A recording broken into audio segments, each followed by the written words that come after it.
Today we are going to talk about the telltale signs and symptoms of a spine TB.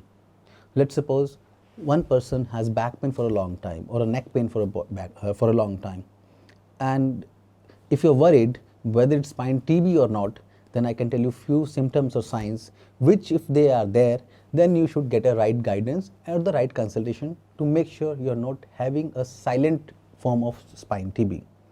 So the number one thing is losing weight unintentionally.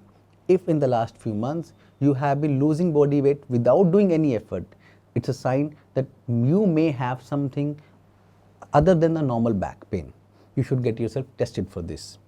Second thing is the loss of appetite. That means you do not feel as hungry as you used to before few months.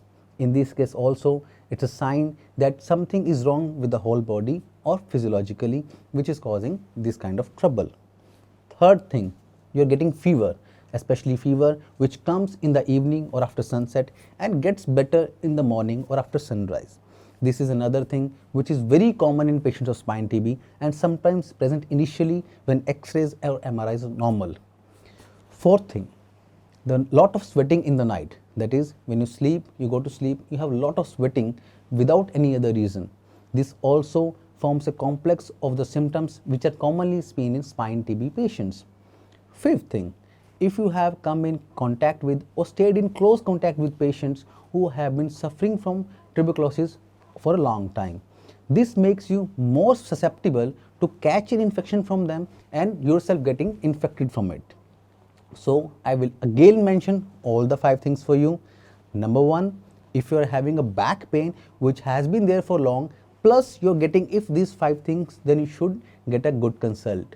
Number 1, loss of weight which is unintentional, loss of appetite or feeling less hungry as before, getting fever especially after sunset which gets better on its own by the morning, lot of sweating in the night or pain at night while sleeping, and number 5, if you have come in contact with somebody who has been treated for tuberculosis or being treated for tuberculosis for a long time.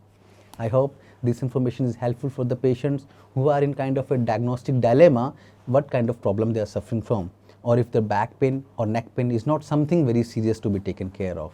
In case you have any of these, I request you to kindly consult a specialist in the field so that you can catch the problem at an early stage and get the right treatment and can avoid the complications.